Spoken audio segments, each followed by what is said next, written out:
अब हम विपक्ष के नेता राहुल गांधी के एक दावे का फैक्ट चेक आपके लिए करेंगे। राहुल गांधी ने सोशल मीडिया पर आज एक पोस्ट लिखा जिसमें दावा किया है कि पिछले एक साल में टू व्हीलर की बिक्री 17% और फोर व्हीलर यानी गाड़ियों की बिक्री 8.6% घट गई है।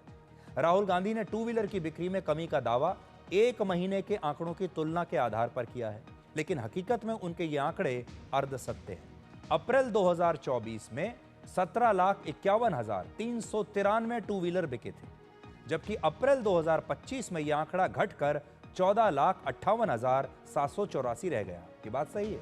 अगर सिर्फ इन 2 महीनों की तुलना के आधार पर कहा जाए तो 16.7% की कमी आई है।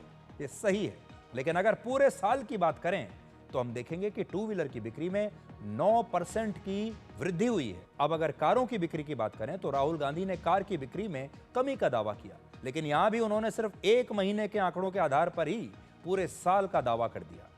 मार्च 2025 में 3,81,358 गाड़ियां बिकी, लेकिन इसके अगले महीने यह आंकड़ा घटकर 3,48,847 रह गया। यानी मार्च के मुकाबले अप्रैल में गाड़ियों की बिक्री में 8.5% की कमी आई।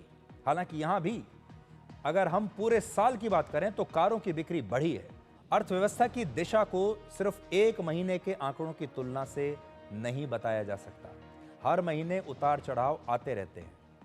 आप तो जानते हैं, अगर अर्थव्यवस्था के किसी सेक्टर की दिशा को समझना है ठीक से कम एक साल के आंकड़ों को देखना जरूरी है। लेकिन लगता है कि राहुल गांधी अपनी सहूलियत के हिसाब से आंकड़े शेयर करके जनता को गुमराह करना चाहते हैं।